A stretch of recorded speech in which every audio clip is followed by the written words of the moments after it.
So what comes next? Joining me now to discuss this, Congressman Keith Self. He serves on 3 House committees, including the House Committee on Foreign Affairs.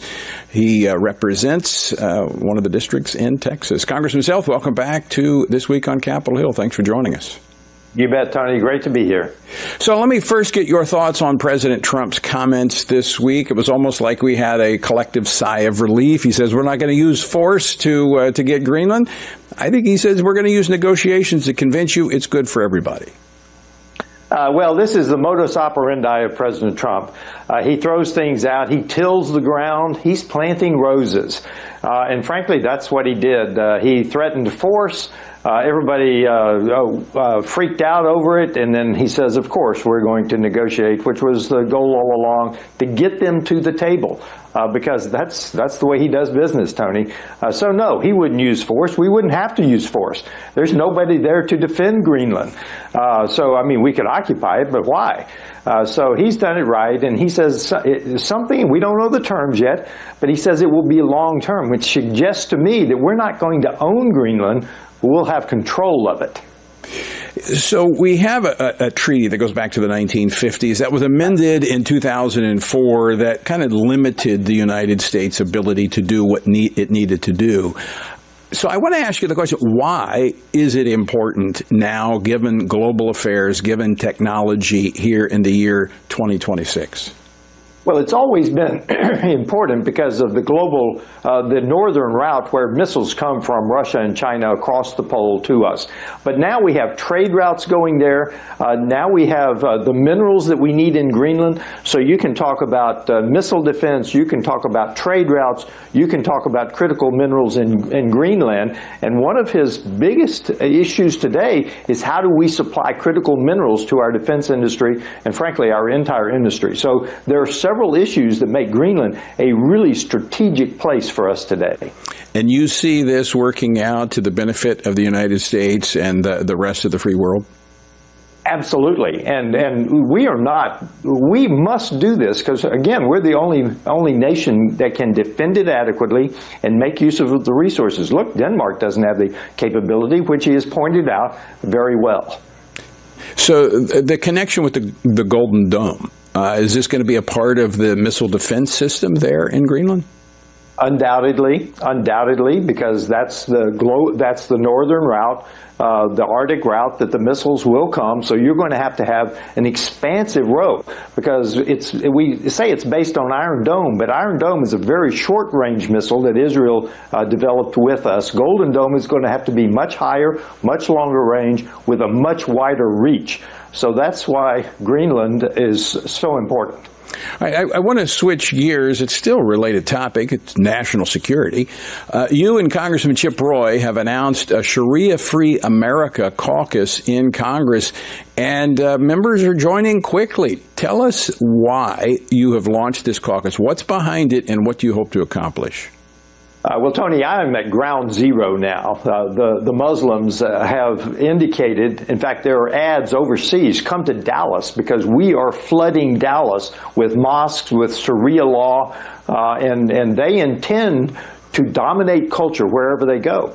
But when we talked to Senator Tuberville from Alabama, he said the same thing's happening in northern Alabama. A Florida congressman said the same thing's happening in Florida. This is a nationwide reach. And I've told my colleagues, if you don't know about it now, Sharia is coming to your district. So we already have 31 members of the caucus here in just a couple of weeks, representing 18 different states. So this is spreading rapidly. I'm delighted with it. We plan to have a press conference on February the 3rd, and we will lay it out for the public then. But it's growing fast, and we're delighted with the growth because our colleagues and our citizens need to understand the danger that Sharia represents. Basically, and we see it in country after country, the UK, France most recently, they dominate culture once they get there. It's totally anathema to our individual rights, our individual freedoms, our idea of the individual. They're all about submission. Well, and Congressman Self, the Constitution requires Congress to ensure that the states have a Republican form of government. Sharia law is incompatible with that. Absolutely, and we're talking about a small r Republican form of government, which means it's self-governing. So it's a distinction that you bring out very well, Tony. The Constitution requires us to do this. Sharia is not a self-governing civilization or culture. They want to replace our Republican form of government with a form of tyranny. That's what we're fighting against.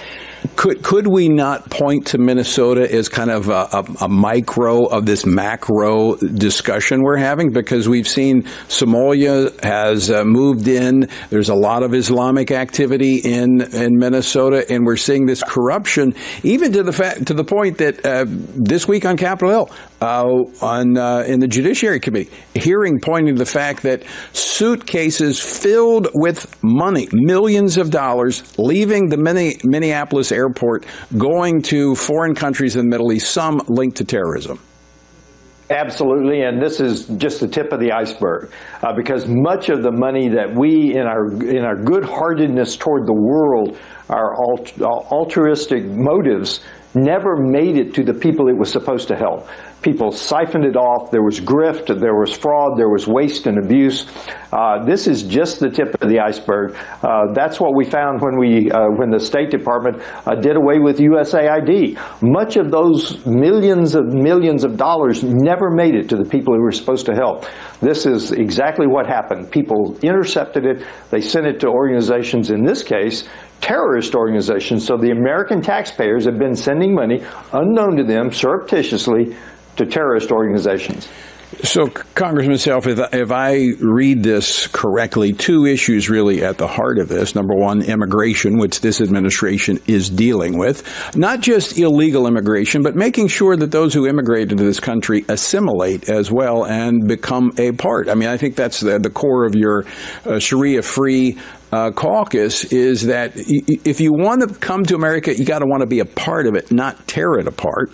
And then secondly, I think it's these social programs that have expanded rapidly, leading us to a place of almost $38 trillion in debt, has actually been, as you pointed out, misused. Is it not time to rethink that as well?